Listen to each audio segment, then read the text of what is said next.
अभिनव बहुत खुश होकर बलराज के घर पहुंचा था, लेकिन उसकी खुशी को तब नजर लग गई जब उसे पता चला कि निहारिका और बाकी बच्चों की माएं वहां नहीं थी। बिंदु से बात करते हुए अभिनव को खबर मिली कि निहारिका एस्कॉर्ट में चली गई थी। ऐसे में अभिनव ने बिंदु से वादा किया कि वो उसे अपनी मां से जरूर मिलवाएगा। बिंदु को अभिनव पर जब विश्वास हुआ तो अभिनव ने एक गहरी सांस ली और सब बच्चों से कहा, अभी के लिए मैं तुम सबको एक सेफ जगह पर ले जा रहा हूं। क्या तुम सब मेरे घर चलना पसंद करोगे? मेरा घर बहुत बड़ा है और बहुत सुंदर भी है। तुम्हें वहां रहकर काफी मजा आएगा। क्या आपके घर पर बड़ा सा टीवी है? अभिनव की बात सुनकर एक बच्चा दौड़ते हुए उसके पास आया और उससे ये सवाल करने लगा। अभिनव को उसके सवाल पर हंसी आ गई। उसने हंसते हुए हाँ में सिर हिला दिया। अरे सब इधर आ जाओ, इन अंकल के घर पर बहुत बड़ा टीवी है, उस बच्चे ने कहा और देखते ही देखते सारे बच्चे अपना खेल छोड़कर अभिनव के पास आकर जमा हो गए। अभिनव ने उन सबको देखा और बोला, मेरे घर पर इतने सारे टीवी है कि अगर आप लोग सब अलग अलग फिल्म भी देखना चाहो तो आराम से देख सकते हो। क्या बात कर रहे हो?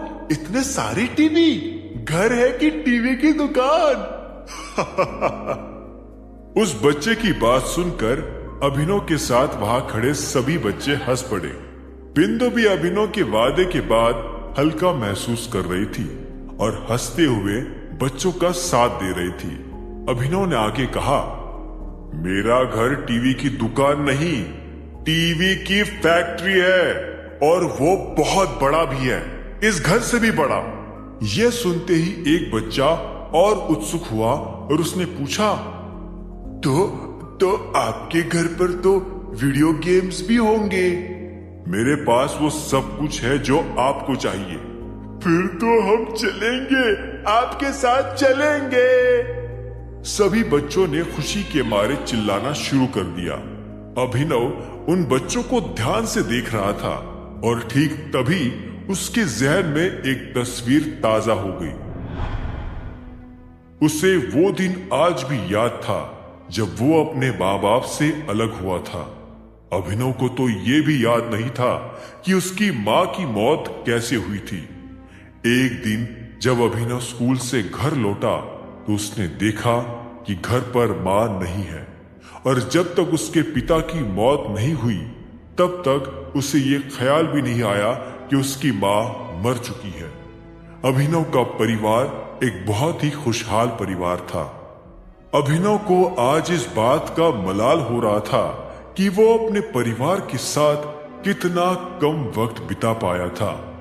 परिवार के ना होने पर अभिनव को परिवार की कीमत समझ में आ रही थी, लेकिन अब वो आगे ऐसा नहीं होने देना चाहता था। अभिनव अपने आने वाले परिवार के लिए अपना सारा वक्त निकाल कर रखना चाहता था। वो अपने बच्चों को बड़ा और अपने हमसफर को हर एक मिनट बूढ़ा होते हुए देखना चाहता था। वो उनके साथ मजे करना चाहता था। वो अपने बच्चों को कहानियां सुनाना चाहता था और अपने हमसफर के साथ बीते दिनों की यादों को ताजा करके हंसना चाहता था, रोना चाहता था। वो अपने हमसफर और अपने बच्चों के साथ एक ही बिस्तर पर चैन की नींद सोना चाहता था और इस बार अभिनव की इस नींद में कोई खलल नहीं डाल सकता था। अंकल चलो ना, एक बच्चे ने ये कहा और अभिनव अपने ख्यालों की दुनिया से बाहर आ गया। वो अपनी जगह से खड़ा हुआ और बच्चों से बोला, आप लोग खेलो, मैं 2 मिनट में आता हूं। इतना कहकर अभिनव बलराज के घर के अंदर दाखिल हो गया। उसने देखा कि बलराज ने विस्की की बोतल खोल रखी थी।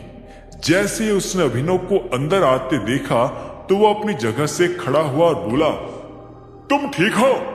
अभिनव के चेहरे पर आए बदलाव को बलराज साफ तौर पर देख पा रहा था।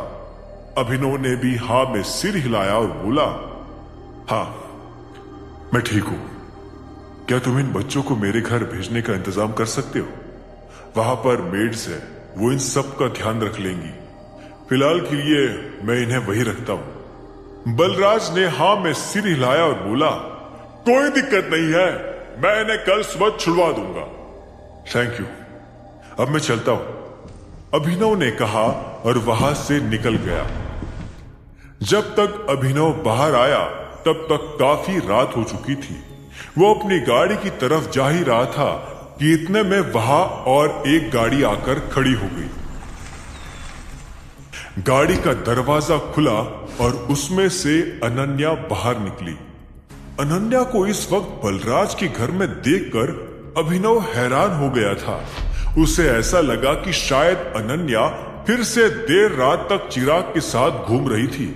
वो अनन्या के पास आया और बोला, तुम कहाँ थी? मैं अपने दोस्तों के साथ चिल करने गई थी। अनन्या ने मुस्कुराते हुए कहा और अपनी बैक सीट पर से कुछ उठाने लगी। वो एक सूट था। अनन्या ने अभिनव को वो सूट दिखाया और बोली, मैंने तुम्हारी शर्ट खराब की थी ना, उसके कंपेंसेशन में मैं तुम्हारे लिए ये सूट लेकर आई हूं। अभिनव ने पहले सूट को देखा और फिर अनन्या को देखने लगा। उसे समझ नहीं आ रहा था कि इस बात पर उसे क्या कहना चाहिए था। फिर भी उसने कहा, मैंने कहा तो था कि तुम्हें यह सब करने की जरूरत नहीं है, फिर क्यों बेकार में परेशानी उठाई। अनन्या को अभिनव की ये बात अंदर तक चुभ गई। वो इतने प्यार से अभिनव के लिए सूट लेकर आई थी, लेकिन अभिनव था कि थैंक यू कहने के बजाय उसे ही सुना रहा था। अनन्या ने गुस्से में वो सूट अभिनव के सीने पर पटका और बोली, ये लो, अब इसे पहनना है तो पहनो, नहीं पहनना है तो फेंक दो, मुझे कोई फर्क नहीं पड़ता। वैसे भी मुझे तुम्हारे होने या ना होने से कभी कोई फर्क पड़ा ही नहीं। मैं बस तुम्हारे साथ अच्छा बर्ताव करने की कोशिश कर रही थी। अनन्या को पता था कि वो झूठ बोल रही है, फिर भी वो अपनी बात कह रही थी। उधर जब अनन्या अभिनव पर गुस्सा कर रही थी, तब इधर वैभवी अभिनव के नाम पर दहाड़े मारकर रोई जा रही थी। उसने सुबह से ना कुछ खाया था ना कुछ पिया था। उसके दिमाग में अभिनव और उससे जुड़े ख्याल इतने ज्यादा घूम रहे थे कि वैभवी का ध्यान अपने शरीर के दूसरे हिस्सों की तरफ जा ही नहीं रहा था। वो उदास हो गई थी और बार बार अपने आप को इस बात के लिए कोस रही थी कि उसने अभिनव को क्यों छोड़ा। ऊपर से उसकी आग में घी तब पड़ गया जब देवेन भी उसका साथ छोड़कर यूं अचानक चला गया। उसने कभी सपने में भी नहीं सोचा था कि देवेन उसे छोड़कर जाएगा। वो तो यही मानकर बैठी थी कि आज नहीं तो कल देवेन उसे जरूर प्रपोज करने वाला है। जिस हिसाब से वो वैभवी का ध्यान रखता था और उसके लिए तोहफे लेकर आता था, उस हिसाब से तो वैभवी के पास देवेन के ऊपर शक करने का कोई कारण नहीं था। लेकिन अब उसे समझ में आ रहा था कि वो अंधी हो चुकी थी, मन से अंधी। उसे अभिनव के साथ ही रह जाना चाहिए था। उसके मन की आंखें जानती थी कि अभिनव उसे कभी नहीं छोड़ने वाला था। फिर भी उसने अपनी ही आंखों में धूल झोंक ली। ऐसा भी नहीं था कि वो देवेन के साथ खुश थी या देवेन उसके लिए परफेक्ट आदमी था। उसमें कई सारी कमियां थी, लेकिन देवेन का पैसा उसकी सारी कमियों को ढक लिया करता था।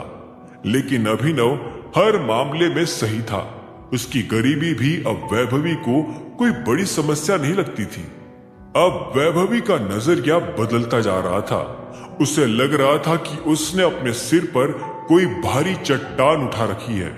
उसने दरवाजा खोला और बाहर बैठी हुई ट्रेसी को ठंडी नजरों से देखते हुए बोली, तुम यहाँ क्या कर रही हो? यह सुनते ही ट्रेसी ने एक गहरी सांस ली और बोली, मैं तुम्हारी बेस्ट फ्रेंड हूं ना। तुम्हें नहीं लगता कि ऐसे बुरे वक्त में आपके बेस्ट फ्रेंड को आपके साथ होना जरूरी है? हाँ, लेकिन मुझे तुम्हारे साथ की जरूरत नहीं है, वैभवी ने चिढ़ते हुए कहा। उसके मुंह से ये बात सुनते ही ट्रेसी अपनी जगह से खड़ी हुई और हैरानी से वैभवी को देखते हुए बोली, तो तुम इस छोटी सी बात की वजह से अपनी सालों की दोस्ती को खत्म कर लेना चाहती हो? यह सुनते ही वैभवी को गुस्सा आया और इतना आया कि वो अपने आप को काबू नहीं कर पाई। उसने ट्रेसी पर चिल्लाते हुए कहा, यह तुम्हारे लिए छोटी सी बात है? तुम्हारा दिमाग खराब हो गया है? तुम जो कह रही हो उसे सुन भी पा रही हो या नहीं? तुमने मेरी जिंदगी बर्बाद की है। तुमने मुझे कहीं का नहीं छोड़ा। इतना कहते हुए कब वैभवी की आंखें भर आई उसे पता ही नहीं चला। ट्रेसी उसके मुंह से ये सारे इल्जाम सुनकर हैरान हो गई थी। उसे ऐसा लग रहा था कि वैभवी की जुबान जहर उगल रही है। क्या किया मैंने ऐसा? ट्रेसी ने पूछा। वैभवी को इस सवाल की उम्मीद नहीं थी। उसने चिल्लाते हुए कहा, तुम्हारी हिम्मत भी कैसी हुई मुझसे यह सवाल करने की? ऐसा नहीं था कि वैभवी की बातें ट्रेसी को समझ नहीं आ रही थी। वो बस जानबूझकर नादान बन रही थी। वैभवी ने अपनी नादान दोस्त को सारा मसला समझाने के लिए कहा, तुम्हें पता नहीं है तुमने अभिनव के बारे में मुझसे क्या कहा था? तुम ही थी जिसने अभिनव के खिलाफ मेरा ब्रेन वॉश किया था। अगर तुम नहीं होती तो आज मैं अभिनव के साथ होती। ट्रेसी ने यह इल्जाम सुनकर फिर से एक पल के लिए वैभवी को देखा और बोली, वैभवी, मैंने ऐसा कुछ नहीं किया है, समझी? ये सब तुमने खुद किया है। तुम ये सब खुद ही करना चाहती थी। तुमने तो मुझसे बस वैलिडेशन सीख किया है। तुम चाहती थी कि तुम्हारा बॉयफ्रेंड कोई अमीर लड़का हो। तुम चाहती थी कि तुम उसके पैसों पर ऐश करो। मैंने तुम्हें सिर्फ ऑप्शंस दिए थे, उनमें से देवेन को तुमने चुना था, खुद तुमने। भाग में जा ट्रेसी, मुझे अकेला छोड़ दे। मैं आज की बात तेरी शक्ल भी नहीं देखना चाहती हूँ, ब्लडी बिच। वैभवी ने ट्रेसी को फटकारते हुए कहा। ट्रेसी को बुरा नहीं लगा। उसने अपने दोनों हाथ बांधे और बोली, ठीक है, ये करने में भी मुझे कोई प्रॉब्लम नहीं है, लेकिन मैं चाहती हूं कि तुम अपने आप से भी एक बार ये सवाल जरूर करो। अगर तुम्हें दोबारा फ्रेश स्टार्ट करने का मौका मिले तो क्या तुम इस बार रिस्क लोगी? क्या तुम किसी पैसे वाले को छोड़कर किसी गरीब के साथ जाओगी जिसका दिल बहुत बड़ा है? जवाब तुम्हें पता नहीं होगा, लेकिन मुझे पता है। तुम सिर्फ और सिर्फ पैसों को चुनोगी और हर बार चुनोगी, चाहे बाद में तुम्हारा ये हाल ही क्यों ना हो जाए। इतना कहने के साथ ही ट्रेसी वहां से निकल चुकी थी, लेकिन उसके शब्द वैभवी के जहन में छप से गए थे। उसने ट्रेसी के जाने के 5 मिनट बाद दरवाजा बंद किया और यह सोचने लगी कि अब उसे आगे क्या करना चाहिए। वो एक भली चंगी जिंदगी जी रही थी। देवेन उस पर पैसा लुटाता जा रहा था, लेकिन उसके जाने के बाद ना वैभवी के पास पैसा था, ना सेविंग्स, ना गोल्ड। उसके पास रह गए थे तो सिर्फ कपड़े, जूते और बैग्स। अगर इस वक्त उसे कोई नौकरी नहीं मिलेगी तो वैभवी की जिंदगी खत्म हो सकती थी, लेकिन उसे ये नहीं पता था कि उसे ये जॉब मिलेगी कैसे। वो ये सब सोच ही रही थी कि तभी उसके दिमाग में सनी का ख्याल आया। उसे लगा कि शायद सनी को देवेन की कुछ खबर हो और वो उसको नौकरी दिलवाने में मदद कर सके। इस वक्त वैभवी सिर्फ जिंदा रहना चाहती थी और जिंदा रहने के लिए वो कुछ भी कर सकती थी। वो अगले 1 घंटे में तैयार हुई और बस पकड़कर सीधा एलन मटेरियल के ऑफिस के बाहर पहुंच गई। उसने ऑफिस को बाहर से देखा और एक गहरी सांस लेकर अंदर दाखिल हो गई।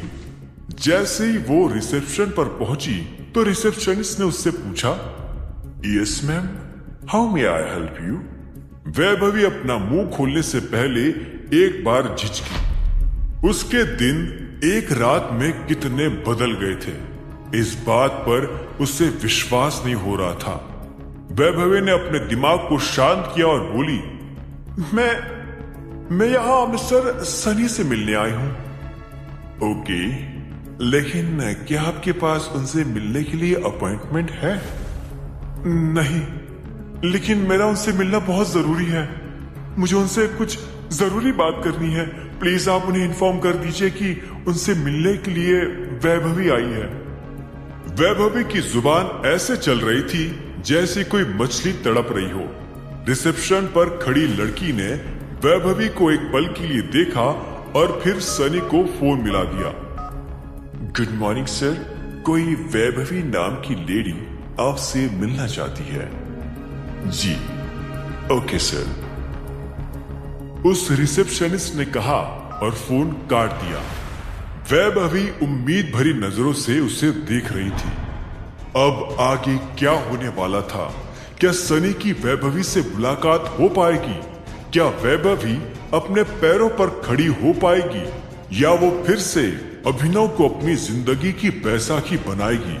वैभवी की ऐसी हालत देखकर क्या अभिनव का दिल पिघल जाएगा? इन सभी सवालों के जवाब जानने के लिए सुनते रहिए आगे।